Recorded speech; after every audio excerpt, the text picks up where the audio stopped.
Bonjour.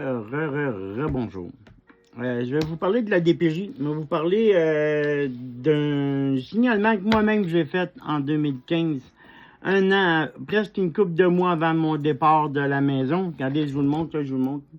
Je vous le montre, ben, pas avec les noms, mais je vous le montre, là, c'est le vrai jugement. Mais vous voulez certains passages dedans, je ne vous lirai pas tout. Je vais peut-être prendre une deuxième vidéo, je sais pas, on verra. OK? Je vous dis pas ça vient de où puis c'est qui. Ben, je vais vous parler des certains articles là, qui est dans le jugement. À l'époque, j'étais diagnostiqué de TPL, mais TPL, c'était pas vrai. C'était plutôt parce que je revenais, je quittais, puis j'étais dans la violence conjugale. Ben, c'est pour ça que j'ai été diagnostiqué de TPL, mais je suis pas TPL. Je peux vous le garantir, je suis avec un psychiatre, un psychologue, puis un travailleur social, puis travailleur pour la famille, puis je suis pas TPL. Juste en gros post-trauma. L'article 2. Je m'excuse, je parle encore comme je suis pas universitaire, là, puis j'essaie de prononcer comme que je peux, puis les vidéos, j'en fais pas souvent, puis là, j'ai commencé à m'en faire. Là. La directrice allègue que la sécurité et le développement des enfants sont compromis au motif qu'ils subissent de mauvais traitements psychologiques en étant exposés à de la violence conjugale entre les parents et aux attitudes de leur père aux prises avec un problème de santé mentale. Qu'est-ce qui est TPL? Et que je ne suis pas TPL. La directrice recommande, à titre de mesure principale, le maintien des enfants au sein de leur milieu familial avec un suivi social pour une période de 9 mois. Et j'avais expliqué en ma plainte de la DPJ que j'étais victime de violence conjugale et que les enfants étaient témoins de cette situation-là. Moi, je pensais qu'ils pourraient me donner, ils me donneraient la raison de partir avec les enfants, mais ce n'a pas été le cas. L'avocat des enfants, au terme de l'enquête, est d'avis qu'une situation de mauvais traitement psychologique et de risque sérieux de négligence parentale sont les motifs de compromission révélés par la preuve. Il est en accord avec l'orientation de la directrice. La preuve révèle que les parents assument ensemble la garde de leurs 3 enfants. Leur relation de couple est toutefois instable, le père ayant trouvé refuge 6 fois en reprise au centre de l'organisme en santé mentale. La maison sous les arbres au cours des dernières années, les dernières fois étant au mois de mai 2015. Et le jugement a été fait en septembre 2015. Le père éprouve des problèmes de santé mentale. Les diagnostics suivants ont été posés. Troubles de personnalité dépendante limite, comme que je vous ai dit, troubles d'adaptation avec humeur mixte et éléments d'anxiété généralisée. Fait ça, c'est tout vraiment qu'est-ce qui est violence conjugale et violence sexuelle. On s'entend que c'est ça, là. Le père reçoit des services de santé mentale depuis 1999. Il est actuellement en suivi de psychiatrie et en psychologie par la clinique externe en santé mentale. Depuis 2012. Le père n'est pas régulier dans son suivi en santé mentale. Il s'y présente souvent en situation de crise alors qu'il est envahi par des idéations suicidaires. Lorsqu'il a baissé, il s'absente par la suite pendant de longues périodes.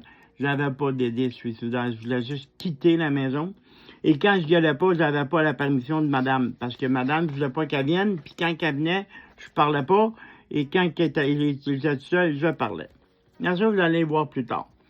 La psychiatre observe que son numéro 22, le 12. Le psychiatre observe que son patient se plaint de façon récurrente depuis plus de 3 ans qu'il est victime de violences conjugales. Ça fait 3 ans que je vois la madame, là. De la part de la mère. Le père lui confie, selon le cas, sa conjointe le pousse, se frappe et lui lance des objets. Le 13, le père mentionne que pour ses soustraits, il obtempère à toutes les demandes de la mère de telle sorte que la violence conjugale aurait diminué avec le temps. C'est pas vrai. Le père se plaint également d'être sous l'emprise de la mère dans toutes les sphères de sa vie, incluant ses relations avec sa famille d'origine. À ce sujet, le psychiatre note que le discours du père change lorsqu'il est rencontré en présence de la mère et il a alors tendance à faire valoir que les problèmes personnels et familiaux sont réglés, comme que je disais tantôt. Le contrôle de la mère se manifeste aussi par ses refus ponctuels à ce que le père assiste à ses rendez-vous à la clinique médicale externe, ce à quoi il obéit. La mère a admis au bout de ses lèvres cette attitude de sa part en contre-interrogatoire. Elle l'a admis, là, devant le juge, on s'entend?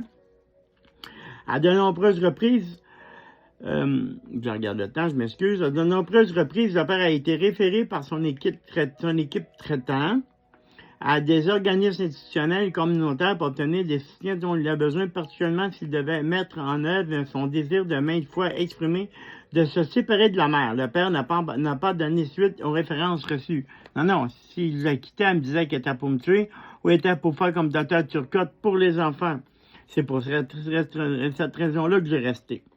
La mère nie batte le père. Elle mentionne que si elle l'a déjà frappé au visage, écoutez bien là, elle mentionne que si elle l'a déjà frappé au visage, c'est parce qu'il était désorienté et désorganisé afin qu'il se ressaisisse. La mère peut aussi avoir recours à la contention physique lorsque le père tient des propos suicidaires. Particulièrement lorsqu'il craint qu'il ne passe à l'acte. C'est pas vrai. Elle me tenait à terre ou elle me séquestrait parce que je voulais partir de la maison et je voulais quitter la maison. Un événement de la sorte s'est produit devant un de ses enfants au printemps 2015, alors que pendant que la mère maîtrisait le père au sol, elle a sommé son fils de communiquer avec des services d'urgence. Elle me tenait, j'avais des graphines, et la police est venue et ils m'ont demandé à madame si c'était correct. Elle a dit oui, puis ils m'ont dit, messieurs, il y a de quoi, rappelez-nous. Ça a été ça la réaction d'urgence. La mère ni recours à toute autre forme de violence envers le père. Par contre, ce dernier a fait appel aux policiers pour ce motif en mai 2015, mais sans vouloir porter plainte. Non. Si je portais plainte, elle me disait qu'elle était pour me tuer ou faire comme Tata Turcotte avec les enfants. Lorsque les parents se disputent, le ton monte, chaque peu injurié, sans retenue l'autre parent. C'est pas vrai, c'est moi. C'est moi qui ai m'humilié. La situation milite en faveur du maintien des enfants au sein de leur milieu familial avec le suivi social de la directrice pour les prochains 9 mois. Le litige factuel étant réglé judiciairement, les constats de la Cour serviront de base au plan d'intervention devant être élaboré par la directrice de concert avec la famille. Par contre, un élément préoccupant est apparu pendant le processus d'évaluation directrice sociale de ces affaires. Progressivement, la famille s'est repliée sur elle-même sans ouverture vers l'intervention de la directrice et des autorités scolaires. Une consigne de vigilance est établie par la mère et suivie par les enfants qui tentent bien naïvement de respecter ce climat de secret. On n'avait pas le droit de parler ou je mangeais une claque. OK. Fait que là, c'est le jugement de la Cour, là, le jugement du juge. OK?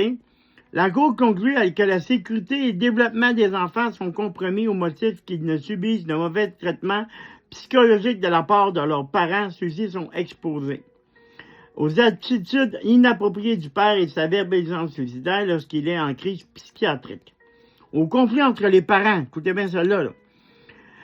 Conflit entre les parents à la fois sur le plan verbal et physique, la mère devrait recourir à d'autres méthodes de frapper le père au visage afin qu'il reprenne ses esprits. Par ailleurs, l'utilisation du contention dans le contexte d'une atteinte imminente par le père à sa propre vie est une chose. Y recourir pour l'empêcher de fuir le domicile de surcroît en présence des enfants est une autre chose. Le juge a écrit ça, là. OK? Sans banaliser ce que précède la Cour, tient à souligner qu'elle ne considère pas le père comme un homme battu au sens le plus usuel. La mère est dépassée par une situation hautement problématique et ses réactions doivent être mieux guidées et encadrées. Ce faisant, la Cour ne retient pas les propos du père lorsqu'il a confié à son psychiatre et à de nombreuses reprises depuis 2012 qu'il était victime de violence conjugale de la part d'une part. Le père s'est rétracté à la Cour, d'autre part. Il affirme que sa perception est différente. J'avais pas le choix de ne pas rien dire parce que j'avais peur pour la sécurité de mes enfants et ma sécurité en moi. Moi, après avoir vu ce jugement-là, j'ai dit c'est fini, femme ma gueule, je ne bouge plus. Même là, les policiers, les plaintes, la DPJ, le juge de la DPJ me croit pas, parce que je vais fermer ma gueule, je vais subir jusqu'en juin 2016 quand j'ai quitté l'appartement. Pour les raisons de violence conjugale, je ne pouvais plus rester parce que je ne pourrais même pas vous parler aujourd'hui. Ça, c'est un jugement de la DPJ de 2015. C'est pas des farces. Un jugement de la DPJ de 2015 qui dit, je le dis, là, puis ils disent, là, ça aurait été moi là, qui aurais agi comme madame, j'aurais perdu la garde de mes garçons et j'aurais jamais pu être capable de voir mes enfants. Et ce contrat, ça a continué jusqu'en 2018 où est-ce qu'ils ont enlevé la garde, j'ai réussi à enlever la garde. Ça, c'est une autre vidéo que je vous fais.